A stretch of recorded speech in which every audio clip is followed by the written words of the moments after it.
Cái video này hơi dài.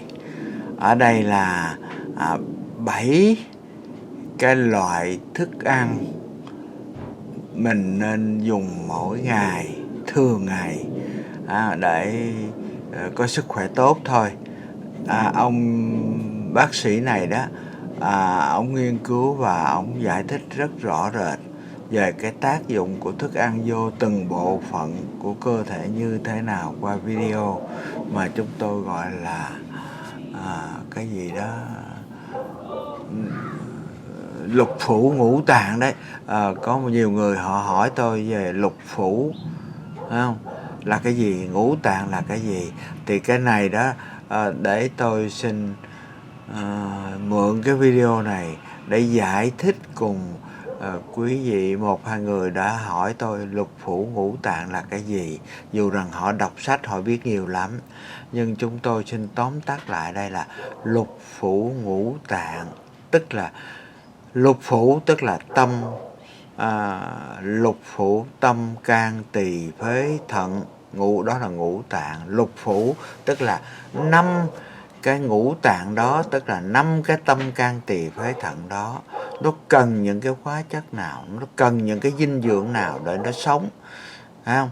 Nhiều quá thì cũng không được, mà ít quá cũng không được.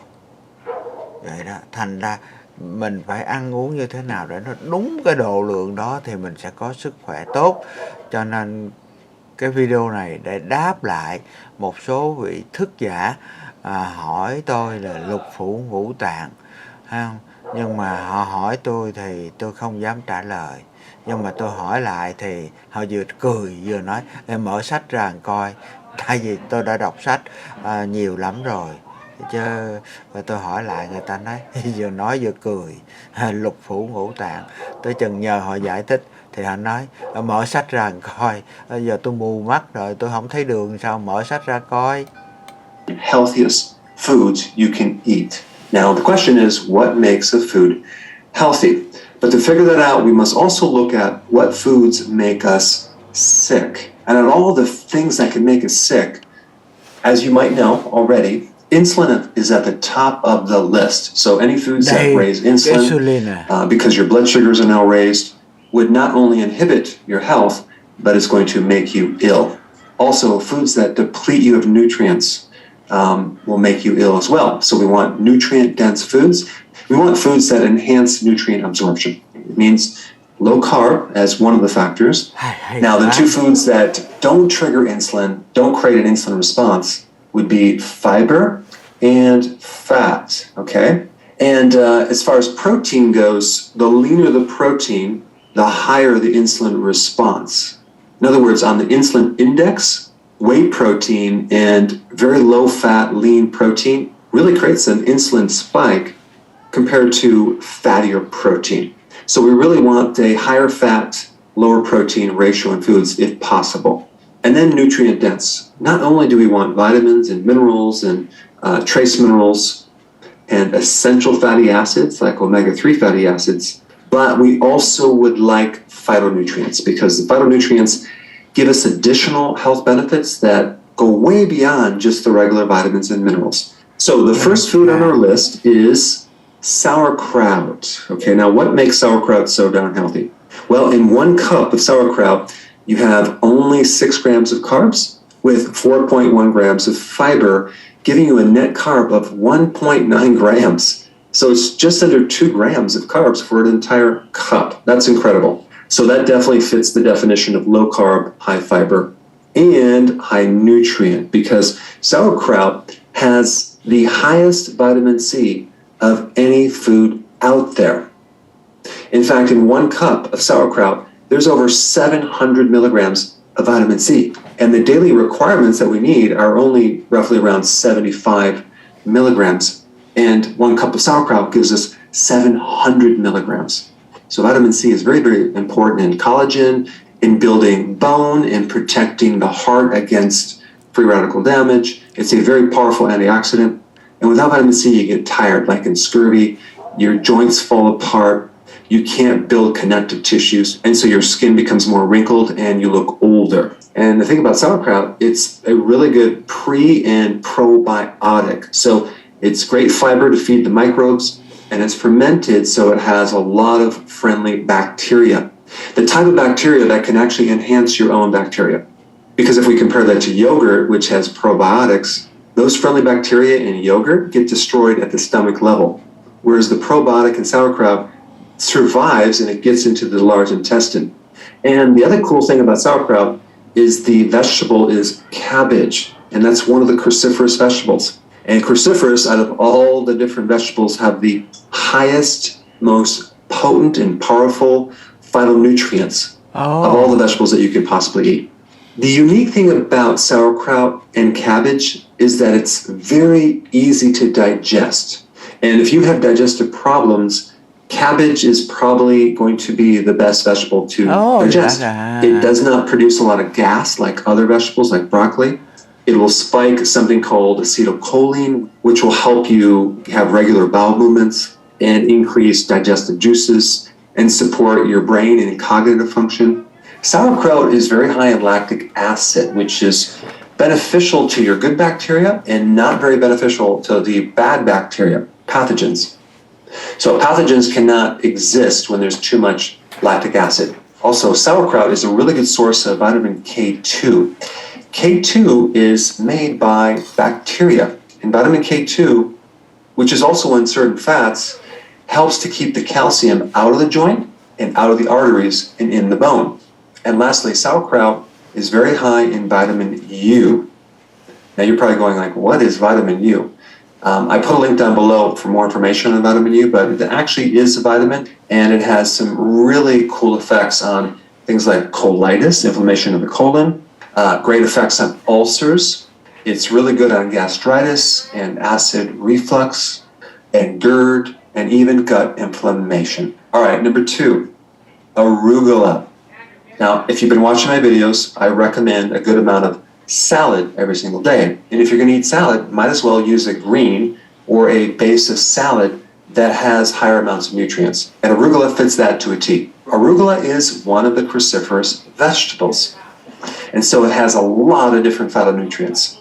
It's really good for your liver because it's really good for liver function. And if I have the option of getting arugula, I will always have a salad with arugula way more than other types of salad, especially spinach, because spinach is high in oxalates, which can lead to kidney stones. But arugula is low in oxalates. Oxalates bind with calcium and can form kidney stones. And arugula has a really great flavor. It's kind of like a peppery, sweet, spicy, hot flavor. And it doesn't need much to season it. So sometimes I'll just add the extra virgin olive oil and maybe a little sea salt, and that's it. Arugula is really good for inflammation. It has very high anti-inflammatory properties. Arugula is also high in nitric oxide, which is good for libido and erectile dysfunction, and for cardiovascular health because it supports the endothelial walls, that's the inner part of the arteries, and you can develop clots and plaquing. Arugula is also high in calcium, potassium, folate, magnesium, vitamin C, and K1. And lastly, arugula has some pretty potent anti-cancer effects. All right, the next food on the list is salmon. Now, of course, I would always recommend getting the wild-caught salmon and the type of salmon that is the fattiest type of salmon. I also like to keep the skin on it because there's some serious extra fat right beneath the skin. Now, if you're concerned about the mercury levels in salmon are substantially less than other types of fish, and they're way below the danger threshold. And the other thing you need to know about salmon is it's high in selenium. Selenium counters mercury. If there's selenium present, you're not going to be able to absorb mercury. So if you're going to eat salmon, you don't have to worry about mercury. Now, out of all the fish, salmon is extremely high in omega-3 fatty acids. And omega-3 fatty acids are really good for the brain, the heart, your joints. Omega-3 has anti-cancer properties. Most people are consuming way too many omega-6 fats, as in soy oil, corn oil, canola oil, cottonseed oil, and they're very, very low in omega-3 fatty acids, so they have this imbalance that generates a lot of inflammation in their bodies. So if you want to systemically keep inflammation very low, you want to consume food high in omega-3 fatty acids. And this is why I recommend salmon at least a few times a week. Now, as far as the fat to protein ratio, it'd be like a 1 to 2. Ideally, you want more fat to protein, but because salmon has these other health benefits, I included salmon on the list. It's easy to get. It also tastes good, so people will consume it on a regular basis. And you can always add some additional fats to salmon to spike it even more. You know, if we look at omega-3 fatty acids and we compare salmon to something like codfish, if we look at just 3 ounces, salmon has over 2,000 milligrams of omega-3 fatty acids, and cod has only 171 milligrams. Let's see, 2,000 to 171 milligrams. I think I'll go with the salmon. And salmon is high in potassium, zinc, and calcium. All right, the next one on the list is cod liver. Now, before you turn your nose up to cod liver, just hear me out. You know, organ meats in general are super, super nutrient dense. The problem is the majority of the population do not like to consume them because they don't taste very good. And sometimes it's hard to find high quality organ meats because of all the toxicity in the environment. You would never want to have conventional like beef liver or organ meats. You want them organic. But wild cod liver is not only easy to get, it's very, very delicious. It doesn't taste bad at all. It's not even fishy as long as you eat it within 1 to 2 days. Don't make the mistake of eating half of it and then putting it in the refrigerator and then forgetting about it and then coming back a week later. It'll be a little bit fishy. But if you eat it within 1 to 2 days, it tastes actually amazing. It's actually delicious. The texture is like pudding, and it doesn't even, to me, taste fishy at all. Now, you might consume it, and you might not even like the flavor, but I think you should at least try it once. Personally, I think consuming organ meats, even beef liver, is a very good thing to do. I just cannot seem to consume beef liver. I just don't like the taste. But I will consume cod liver all day long. Now, the unique thing about cod liver compared to beef liver is that cod liver is much, much higher in omega-3 fatty acids. In fact, we have some cod liver right here, if you can see this right here. Icelandic cod liver oil. I think it's a little blurry. But this is wild caught, okay? And it comes within its own oil. So the oil that they put in this is cod liver oil. And it's quite delicious. Now, I do not recommend consuming the whole thing in one sitting. It's a lot of fat, and you might not be able to digest it. But 1/2 of these would be great. So maybe once a week, I'll do half of this my first meal and then half in the second meal. Now, if you're on OMAD, just do half of this on one meal and the other half the next day. And you can just keep it in the fridge. But like I said before, if you leave it in the fridge for too many days, it might taste a little fishy. Now, the unique thing about cod liver oil compared to fish oil in general is that cod liver and cod liver oil has omega-3 fatty acids. They have EPA and DHA, okay? But fish oil does not have the vitamin A and vitamin D that cod liver and cod liver oil has.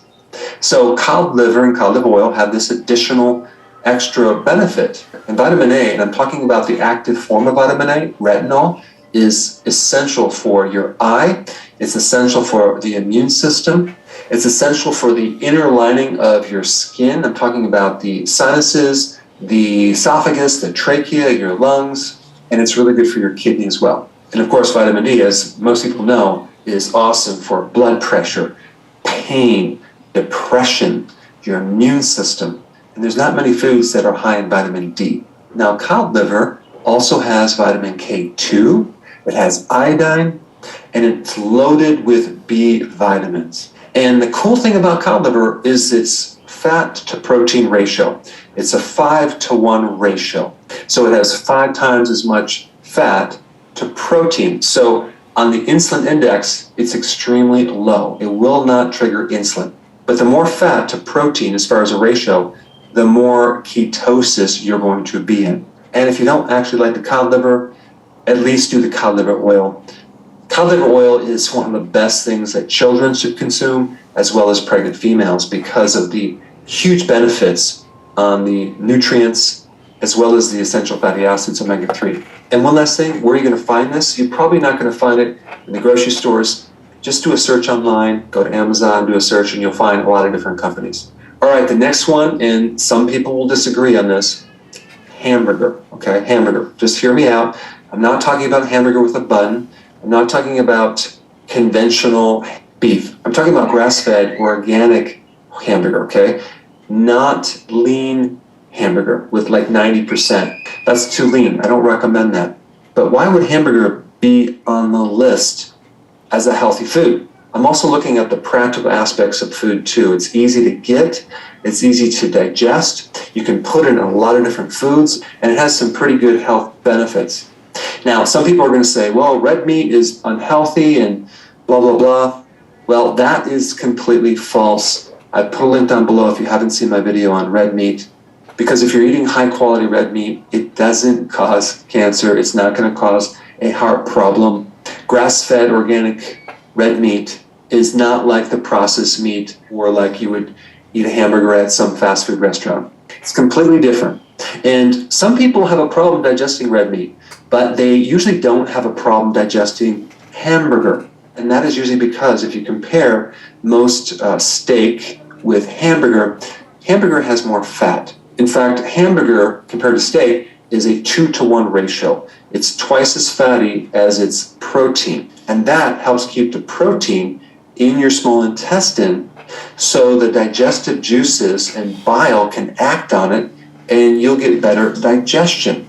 If you're consuming leaner protein, it goes through the body faster and you don't have as much time to fully break it down. Not to mention, as we age, we lose our stomach acids. And so the older you are, the less stomach acid you have to digest red meat. So a simple solution is just to start taking betaine hydrochloride for your stomach so you can increase the acid and digest red meat. Because a lot of elderly people are low in iron, they're anemic. And that's also because they don't have enough acid in the stomach. You need an acidic stomach to absorb minerals, especially iron and calcium, and break down protein and kill pathogens. So typically, hamburger is easy to digest. I consume a lot of hamburger on a regular basis on the ketogenic plan. Hamburger is a really good source of amino acids. It's a really good source of available iron compared to like the iron in spinach. The type of iron you would get in red meat as well as hamburger is so much higher. Also, hamburger is rich in B12, phosphorus, zinc. It's an excellent source of selenium, B6, B2, B3, and B5. It's also high in something called carnosine. In fact, beef is one of the highest sources of carnosine. And carnosine reduces something called glycation. Glycation occurs naturally on our bodies and promotes aging. Glycation is when you have a sugar that attaches to a protein or a sugar that attaches to a fat, and it binds it up and it makes it unavailable. So it kind of clogs up the body. And if you're consuming carbs with sugar or carbs with fat, you're going to have a lot of glycation. So carnosine inhibits glycation, decreases inflammation, and carnosine also helps your immune system. Now, hamburger also has a lot of creatine, and creatine improves exercise performance, exercise endurance, and can promote muscle growth and muscle mass. Now, there are other meats that are higher in fat, like duck and lamb, but even pork. But I picked hamburger as something on the list that's very practical, easy to get, tastes good, and has a lot of health benefits. All right, the next one on the list is pecans. Now, I wanted to pick foods in different categories. Since a lot of people consume nuts, I wanted to talk about the healthiest nut of all the nuts and the reason why. Now, out of all the nuts, pecans have the lowest net carbs. And as you can see, from the pecans right here, and I love to just take like a handful of pecans right after a meal, and it gives me a good amount of fat, and it's very satisfying after a meal. Now, the carbs in pecans per cup is 14 grams, and it has a good amount of fiber, like 10 grams. So that gives us a net carb of only 4 grams for an entire cup. Now remember, you're allowed up to 50 grams of carbs if you're on keto. So 4 grams are insignificant. And the fat content is pretty high. It's like 71 grams. Now, there are other nuts that have higher amounts of fat, like macadamia nuts and pistachios, but pecans have the lowest net carbs. And pecans have a very good ratio of fat to protein. It's like 7 fat to 1 protein. So that's going to be very low on the insulin index. Pecans are very rich in zinc and copper. Zinc and copper always balance each other out. So anytime you have a food that has both zinc and copper, that's a good thing. But pecans are also loaded in vitamin B1. So if you have stress, you want to definitely have pecans as part of your diet. Now, pecans, out of all the nuts, are very low in oxalates. Again, oxalates can bind with calcium to form kidney stones. And pecans are really good for the heart. They're good for your blood sugars. And out of all the nuts, pecans have the highest amounts of antioxidants, which can decrease the complications from chronic disease like diabetes, heart disease, and inflammatory conditions. And consuming pecans are very easy to digest. They're easier to digest than walnuts, peanuts, Brazil nuts, and even macadamia nuts. And I like pecans because of the taste as well, because you can add them in different recipes for keto desserts. And I put some down below if you want to check them out. All right, the last one on the list is extra virgin olive oil. You want to make sure you have the real stuff. As you can see, I use the real stuff right through here. There's a lot of different types that you can use. I don't know if you can read that. But you can see I use this olive oil. I use a lot of it on a regular basis.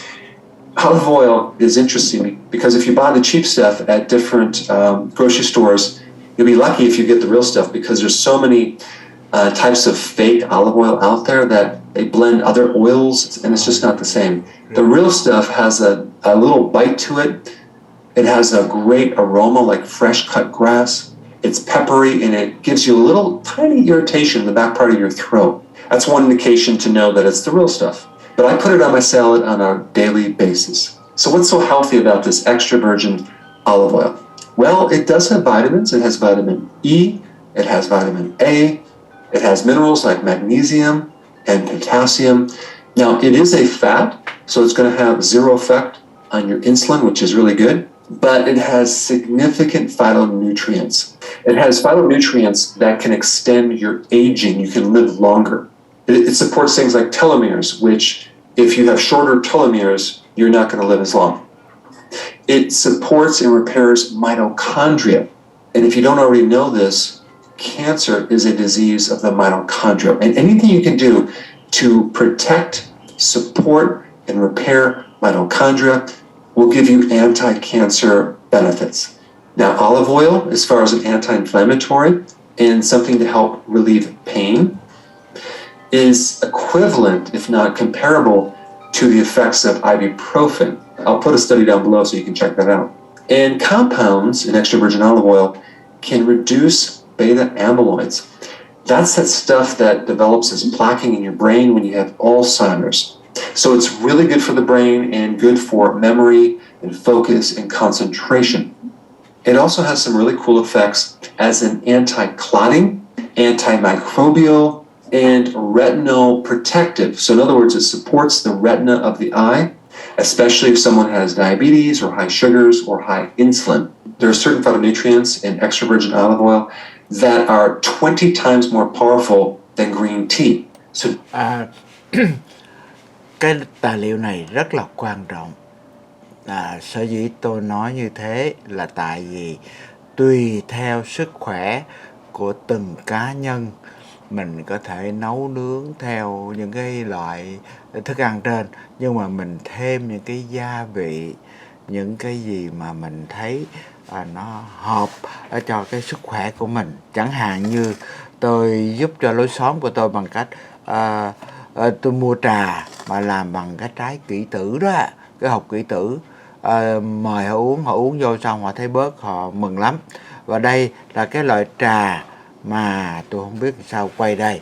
Đây là cái loại trà mà ở mấy cái chợ khác người ta có bán cái trà này đó, mà tôi làm ở nhà, tức là nó làm bằng cái Cái trà này để giúp cho cái mùa cảm cúm đấy ạ. Và tôi làm bằng cái lá gì, eucalyptus, gọi là lá khuynh diệp. Nhưng mà cái lá khuynh diệp này đó, cái cây khuynh diệp này gọi là snow eucalyptus. Đó là những gì mà chúng tôi học để nghiên cứu, để phổ biến. Xin đề nghị với quý vị có thì giờ lời Việt Nam đọc tiếng Anh, thành ra nên xem đi xem lại nhiều lần mới hiểu. Tôi lợi dụng để tôi đóng góp vào cái video này bằng cách giải thích thêm bằng tiếng Việt, để quý vị lưu ý và để rồi tự mình lo cho mình enjoy trong chuỗi ngày còn lại. Đó là mục đích của chúng tôi. Kính chúc quý vị thân tâm thường an lạc và giữ được tinh tấn, từ bi, hỷ xả và tạ ơn Thượng Đế đã ban phúc lành để mình hưởng được tất cả những gì mà Thượng Đế ban cho nhân loại trên thế gian này. Mô Phật.